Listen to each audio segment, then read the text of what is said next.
Hello everyone, I'm Sebastian. Thank you very much for joining me for another exciting episode of Beyond the Screens.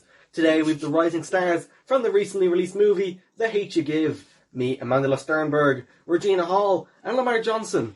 Thank you for coming on today. How are we all? I'm doing great, thank you for asking. Yeah, I'm doing pretty great, thanks. Yeah, I'm fine, thanks. Right, let's get started. So Amandla, you played arguably the most influential character in the film, Star. How was playing the character? I really enjoyed playing Star. It was a very different experience than previous roles that I have played. Yeah, correct me if I'm wrong here. 10 films you featured in before recording this one. How was the experience and how different was it compared to other roles? I think it's definitely a very different experience. It's a new background I've had to explore, the sense of living a double life around different people. I found the character was somewhat relatable, considering she was quite like myself growing up. What was your favourite scene that you had to act out and what made it so enjoyable for you? I believe all scenes were equally enjoyable, but if I were to choose one, it would have to be the protest scene, the one in the later half of the film. And why is that? It was a powerful scene which outlines the reality of how some protests pan out in the real world, and how easily a peaceful protest turns south so fast. It really made a real world connection with the current climate of the protests in current day. Alright, well thank you Amandla. Now on to Mr. Johnson. You played Seven in the movie, is that correct? Yeah, that's right. Right. So how was acting Seven? Well, I definitely enjoyed playing him. I would say he's quite an interesting character. Within the film, he's obviously really protective of his siblings, especially his younger sisters, kind of feeling responsible for them because of their home life. A little like a second father, funnily enough. And I definitely think he lives up to that older brother role, trying to set an example for his younger siblings.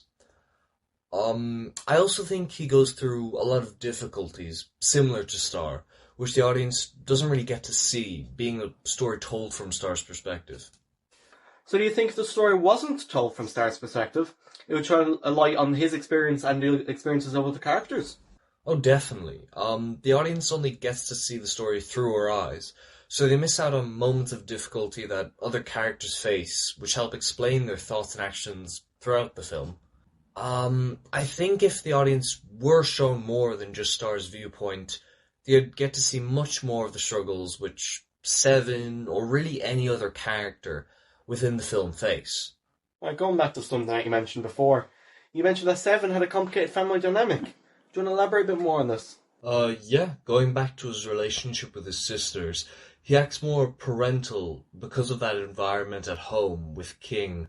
It's very complex, definitely being an unhealthy relationship, which is contrasted with his relationship with Star and Maverick.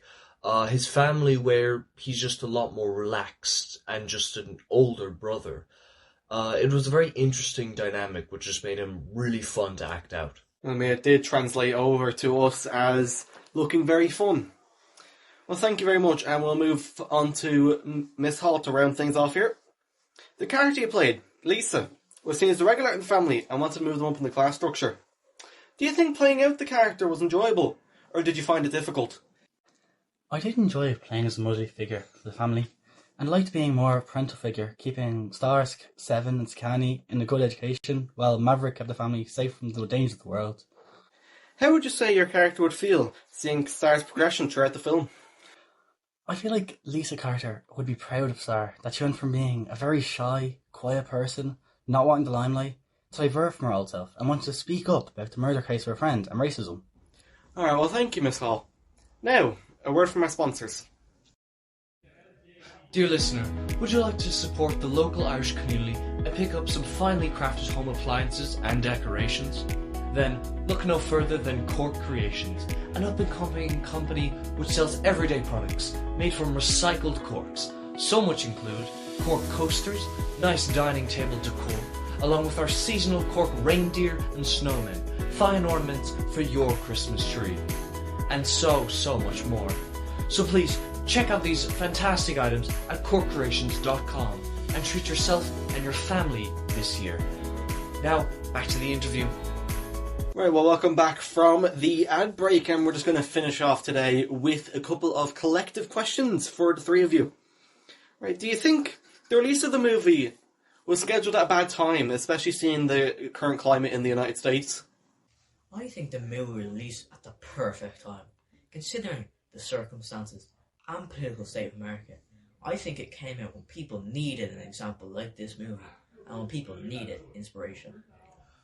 I feel like the movie was released at a good time, as there were a couple of racial complications going around. I feel like a lot of black families, not only in America, but the whole world, felt comfort watching our movie. Yeah, I think the movie very much resonated with people who have faced these issues, have experienced these events personally, and it gets across a very important message that these things are happening. And even though it's a heavy topic, that the underlying message of the film is love, that love could be the remedy to these sort of issues. Alright, well thank you everyone. Hopefully that will answer a couple of questions that the people may have at home. Now, would you have appreciated a bit more creative liberty with the character if the movie wasn't based on a novel? For me, in terms of creative liberty, I really enjoyed playing this character as he was written. I'm very grateful being given the chance to portray him, and I can tell the author, Angie Thomas, put a lot of effort into creating the character. It was also really helpful that she was there on set during this filming, because it gave everyone, or at least maybe just me, the chance to ask questions about their character, the emotions that they felt in the moment, and it just helped really to flesh out them in general. To be honest, I preferred going by a set script, as I feel like it really brought the book to life, and fans of the books felt a closer connection with the characters, and critics were able to find curious differences between the movie and the book. If I were to be honest, I feel the final script was perfect the way it was. Would I have appreciated a bit more of a different subplot in some parts of the movie? I suppose, but you can't get everything. So the answer to your question, I don't feel we need more creative liberty in the script. Alright, one final question to round off with this. How was it acting together as a quote-unquote family behind the scenes? Did it boil over, or did you all keep a level head and enjoyed your time? Not at all. I got along with everyone I worked with. The family dynamic was very enjoyable. The cast and crew were very kind and made sure no one felt left out. Yeah, I found everyone great to be around, and they were very amusing. Some scenes took way too long to film. But other than that, I admired the entire cast. I felt it really fit in well as a family. No, definitely. It was just great to be around them. They were very kind and extremely passionate about this film. Especially our director, George, who you could just tell was completely engrossed in the film. While still being super nice, he helped create this really kind of light atmosphere that just was great, honestly. It was a great time. I just loved being around them, yeah.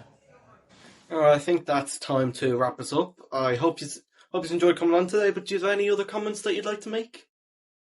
All I have to say is check out the Hate You Give in cinemas when you can. Alright, thank you. This has been Sebastian, and I'll see you next time on Behind the Scenes.